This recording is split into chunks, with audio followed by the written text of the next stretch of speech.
All right. Welcome back. It is Wednesday, the 23rd of August, 2023. It's about 3:30 in the afternoon. It is a mild 97.5 degrees. Goal for today is to get underneath this hood sanded. I already did the trunk on Monday.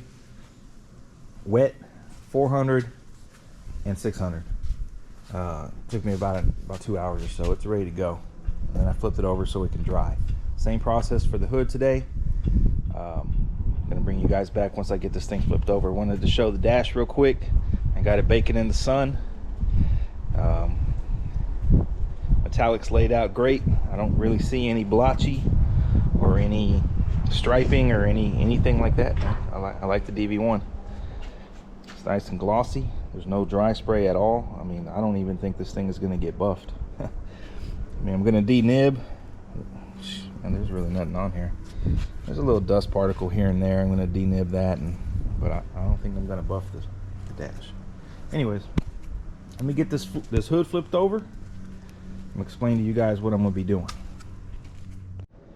All right, got it flipped. That was exciting.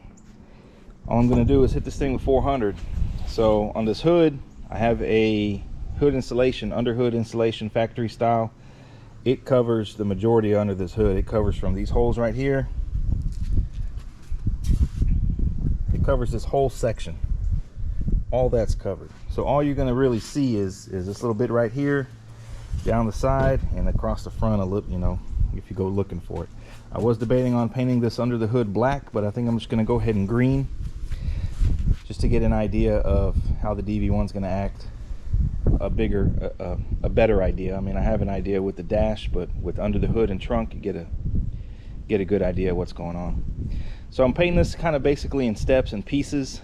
I'm gonna do the underside hood, underside trunk, and in about a week or so, flip it over and do the top side. So I am gonna seal it. I'm sure there's gonna be some breakthrough. There's already some breakthrough right there. But this thing is filthy. There's so much grit and stuff in here, it's going to take a while to wash it all out. But like I say, I have the hood insulation, so I'm not too worried about it. I may not even paint the center. I don't know. I really don't want to waste the paint, but we'll see. Enough yakking. Get this sanded. I'll bring you guys back. All right, here we are about 2 hours later, and I got this thing wet sanded in 400. Like I say, there really wasn't much point in putting a lot of effort in the area that's going to be covered, but I went ahead and at least went over it. Here it's still pretty bad. You guys remember when I primered this, excuse me, the stuff was blowing out while I was priming it because it wasn't very clean, not to mention it was 100 degrees. And so this U-pole primer really sucks to sand with 400 grit at least, especially when it sprayed so dry the way it did. That's why this looks, that's why, I don't know if you can see it, but that's why looks like that. But I don't know that I'll buy that U-pole again. It just doesn't work in this type of temperature unless you really water it down and reduce it.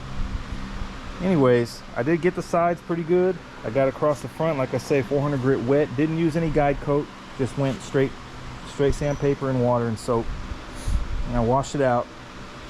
I sprayed some seam sealer in some areas to try and keep the trash down whenever I go to paint this. So just put a couple globs here and here. Same over here. That will also help with any potential oil canning, which I don't think there's any left. But in the polish stage, I don't want it to be popping in and out, anything like that. So I just smeared some in there. Put some along the seam here just to try and kind of seal it up a little bit to keep trash from blowing out. So like I say, this whole thing is getting covered, so I'm not too worried about it. Under the trunk, I did the same thing the other day. So the next step, I'm definitely going to seal this. I broke into some bare metal area there, and under the trunk I broke into a lot. So I'm gonna seal it. I'm probably gonna reduce it 20% so it sprays out a little thicker, because I'm sure that with so much trash, this thing is really gritty, really dirty. I'm sure there's some scratches in there that are more coarse than 400. So Just gonna seal it up. Probably gonna do that maybe tomorrow afternoon. So I'll bring you guys back once I get it organized. All right, we're back. It's Thursday. It's about 3:30 in the afternoon. 97 degrees in here. 30 minutes ago it was 107 in here. So the AC air conditioners have brought it down significantly. So what I'm going to do today is basically seal these off. Like I say, I wet sanded all this 400 grit. Like I said previously, didn't spend a whole lot of time in the center. Did hit some bare metal while doing the deck lid. Did spread some seam sealer. Don't laugh at my seam sealer job. I know it's embarrassing, but I do have the insulation pieces that cover it completely. I mixed up about 15 ounces. That was 12 ounces or 6 ounces of epoxy, 6 ounces of activator, and about 3.5 ounces of reducer. So that's approximately 25% or so.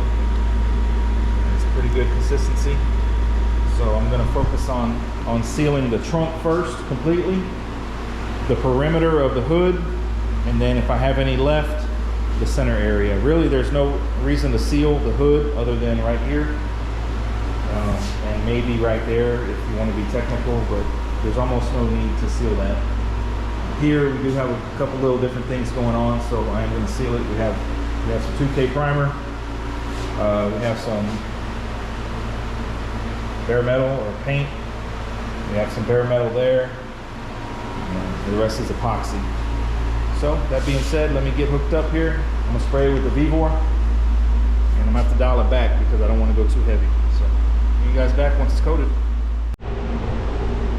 All right. So we got it sealed. This is what we got left, which is probably about 1.5 ounces. So it did pretty good on the mixing. Was able to get everything coated, one coat, one round. It's looking pretty good. Like I say, on this hood, I already know how it's going to come out looking like that. And this is a testament to, let me turn this fan off here.